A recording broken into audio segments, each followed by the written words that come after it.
பஞ்சவர்ண காட்டுக்குள்ள பல பறவைகள் கூடு கட்டி வாழ்ந்துட்டு இருந்துச்சான். அதுல இந்த மஞ்ச மோனா குருவியும் ஒண்ணு. மோனா குருவி ரொம்பவே அமைதியான பாசக்கார குருவியாம். மோனா குருவியும் சோனா குருவியும் ரொம்பவே க்ளோஸ் ஃப்ரெண்ட்ஸாம். ஒரு நாள் மோனா குருவி சோனா குருவியை பார்க்க அவங்க வீட்டுக்கு போனுச்சான். சோனா, சோனா, என்னடி இங்க வந்திருக்க? ஏன் உனக்கு போர் அடிக்குதா? நம்ம விளையாட போலாமா? இல்ல சோனா, நான் இன்னைக்கு உனக்கு என் புது ஃப்ரெண்டை காட்ட போறேன். அதுக்கு தான் வந்திருக்கேன். என்ன புது ஃப்ரெண்டா? சொல்லவே இல்ல. ஆமா சோனா, வா இன்னைக்கு நம்ம போய் மீட் பண்ணலாம். சரி ஓகே, இன்னைக்கு போய் மீட் பண்ணிட்டு வந்துடலாமா? சரி ஓகே, வா போலாம் அப்படின்னு ரெண்டும் ஆப்பிள் பழ தோட்டத்துக்குள்ள பறந்துட்டு இருந்துச்சான். பறந்து மோனாவோட ஃப்ரெண்டை மீட் பண்றதுக்காக ரெண்டும் வந்து சேர்ந்துச்சான்.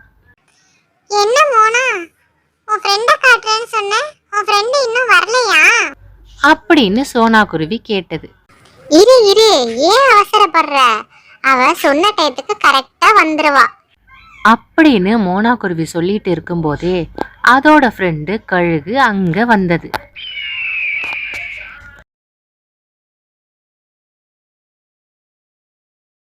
சோனா, நான் உனக்கு சொன்னேன்ல, இதுதான் என்னோட புது ஃப்ரெண்டு. ரொம்பவே நல்ல மாதிரி. இது கூட தான் நம்ம சேர்ந்து விளையாட போறோம் அப்படின்னு மோனா சோனா கிட்ட சொன்னது. என்னது, கழுகு ஃப்ரெண்டா? இது நமக்கு ரொம்ப ஆபத்தாச்சு. எப்பயா இருந்தாலும் கழுகு நம்ம கூட ஃப்ரெண்ட் ஆகவே முடியாது. அது எப்போதுமே நமக்கு எதிரி தான் அப்படின்னு நமக்கு பெற்றோர் சொல்லியிருக்காங்களே. சரி, இதை நம்ம எப்படியாவது மோனாக்கு புரிய வைக்கணும். இதில் இருக்க ஆபத்தை நம்ம அவளுக்கு தெளிவாக சொல்லணும். எப்படியாவது இந்த கழுகிட்டேருந்து நம்ம அவளை காப்பாத்திடணும் அப்படின்னு சோனா மனசுல நினைச்சுக்கிட்டு. என்ன மோனா, உன் ஃப்ரெண்டு பேசவே மாட்டேங்கிறா, ரொம்ப அமைதியா இருக்காளே அப்படின்னு கழுகு வாஞ்சையுடன் கேட்டது. அவ ரொம்ப அமைதி, அதான் இப்படி இருக்கா அப்படின்னு மோனா குருவி சொன்னது. இவர்களிடம் வெளியில் பயத்தை காட்டி கொள்ளாமல் சிரிச்சுக்கிட்டே அவங்களோட பேசிட்டு வீட்டுக்கு கிளம்புனாங்க. 3 பேரும் கொஞ்ச நேரம் பேசிட்டு இருந்துட்டு அந்த இடத்த விட்டு 3 பேருமே கிளம்பி சோனாவோட வீட்டுக்கு வந்தாங்க. மோனா, நான் உன்கிட்ட ஒரு முக்கியமான விஷயம் சொல்லணும் மோனா. அந்த கழுகு நல்ல ஃப்ரெண்டு கிடையாது, நீ அதை நம்பாத. அந்த கழுகோட நம்ம இருந்தோம்னா அது நம்மளையே அடித்து சாப்பிட்ரும். அந்த கழுகு எப்போதுமே நல்ல பறவை இல்லை அப்படின்னு எங்கள் அப்பா அம்மா சொல்லியிருக்காங்க. கழுகு நமக்கு எப்போதுமே எதிரி தான். நமக்கு அது நண்பனாக முடியாது மோனா. ப்ளீஸ் மோனா, புரிஞ்சுக்கோ. அந்த கழுகோட ஃப்ரெண்ட்ஷிப்பை கட் பண்ணிடு அப்படின்னு சோனா குருவி ரொம்பவே கெஞ்சியது. இல்ல சோனா, நீ அவளை ரொம்ப தப்பா புரிஞ்சுக்கிட்டு இருக்க. அவ ரொம்பவே நல்லவ. நீ வேணா அவ கூட பழகி பாரு, ரொம்ப நல்லவ. நீ தப்பா நினைக்காத. சரி, எனக்கு டைம் ஆச்சு, நான் வீட்டுக்கு போயிட்டு வரேன். பாய் சோனா அப்படின்னு மோனா குருவி கிளம்பியது. அடுத்த நாள் காலையில கழுகு மோனா குருவியை தான் வீட்டுக்கு விருந்துக்கு சாப்பிட கூப்பிட்டிருந்தது. மோனா குருவியும் கழுகோட வீட்டுக்கு சாப்பிட கிளம்பி போனது. பொழுது விடிந்ததுலேருந்து எப்படா மோனா குருவி நம்ம வீட்டுக்கு வரும், நம்ம அதை அடித்து சாப்பிட்லாம் அப்படிங்கிற ஆசையோட அந்த கழுகு உட்கார்ந்துருந்தது. மோனா குருவியும் வீட்டுக்கு வந்தது. வா நண்பா, உனக்காக தான் நான் வெயிட் பண்ணிட்டு இருக்கேன். என்ன இவ்வளவு லேட்டா வர? சாரி, வழியில கொஞ்சம் லேட் ஆயிருச்சு, அதனால தான் நான் கொஞ்சம் வர லேட் ஆயிட்டு.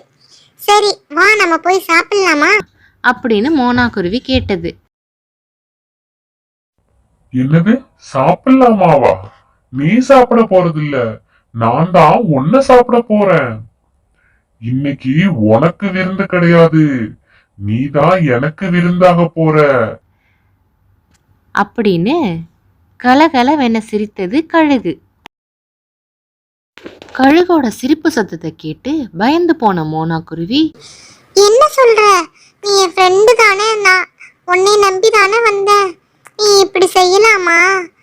அப்பவே சோனா சொன்னா, நான் தான் அவ பேச்ச கேட்கவே இல்லை. என்னை யாராவது காப்பாத்துங்க, ஹெல்ப் பண்ணுங்க ப்ளீஸ் ப்ளீஸ். அப்படின்னு மோனா குருவி கதறியது. நீ இங்க என்ன கத்துனாலும் யாரும் வரமாட்டாங்க. இது என்னோட குகை. இங்க நான் மட்டும்தான் ராஜா. இன்னைக்கு நான் இந்த நெருப்புல உன்னை போட்டு சுட்டு நல்லா சாப்பிட போறேன்.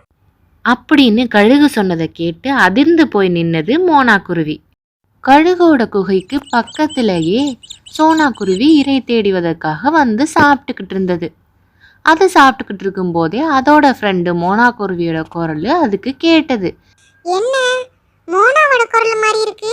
அதுக்கு ஏதோ ஆபத்தா இருக்குமோ? மோனா அழுகுற மாதிரி இருக்கே. சரி, நம்ம உடனே போய் பார்ப்போம். அப்படின்னு உடனே பறந்து போனது சோனா குருவி. சோனா குருவி பறந்து கழுகோட குகைக்குள்ளே போனது. சோனா குருவி கழுகோட குகைக்குள்ள வந்தப்போ மோனா குருவி வந்து கழுகிட்ட கெஞ்சி அழுதுகிட்டு இருந்தது. பக்கத்துல நெருப்பும் எரிஞ்சுக்கிட்டே இருந்துச்சு. இதை பார்த்து பயந்து போன சோனா குருவி உடனே ஒரு தண்ணி குடத்தை எடுத்து அந்த நெருப்பை அமர்த்தினுச்சு.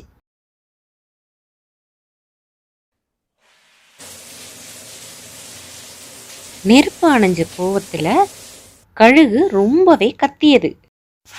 உடனே சோனா குருவி பக்கத்துல இருந்த ஒரு கட்டையை எடுத்து கழுகு மண்டையில டங்கு டங்குன்னு அடிச்சிச்சு. என் ஃப்ரெண்டையா கொல்ல பாக்குறேன்? இரு இரு, உன்னைய நான் கொல்றேன் அப்படின்னு சொல்லிட்டு அந்த கட்டையால வயிற்றுலையும் நல்லா குத்துனுச்சு.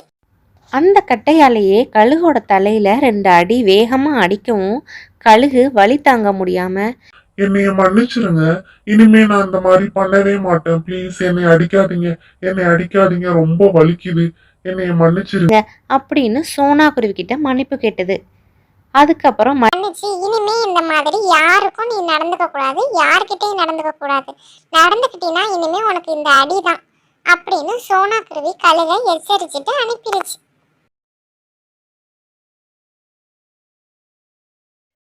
பாத்தியா மோனா, நான் சொல்றது மட்டும் நீ அப்பவே கேட்டிருந்தீன்னா உனக்கு இந்த நிலைமை இருந்திருக்கவே இருந்திருக்காது. ப்ளீஸ் இனிமேவாவது நான் சொல்றத கேளு. கழுகு வந்து நமக்கு ஃப்ரெண்டே கிடையாது. கழுகு வந்து நம்மளோட எதிரி தான். அது கூட நம்ம பழகணும்னா அது நம்மளையே அடிச்சு சாப்பிட்ரும். இனிமே இந்த மாதிரி பசங்க கூட பழகாத மோனா அப்படின்னு சோனா குருவி சொன்னுச்சு. இனிமே இந்த மாதிரி நடந்துக்க மாட்டேன் சோனா.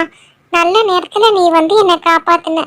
நீ மட்டும் இல்லைன்னா அந்த கழுகு என்னை அடிச்சே சாப்பிட்ருக்கும். ரொம்ப நன்றி சோனா அப்படின்னு சோனாட்ட மன்னிப்பு கேட்டுட்டு தன்னோட நன்றியையும் சொல்லிட்டு 2 பேரும் சந்தோஷமா தான் வீட்டுக்கு புறப்பட்டு போனாங்க.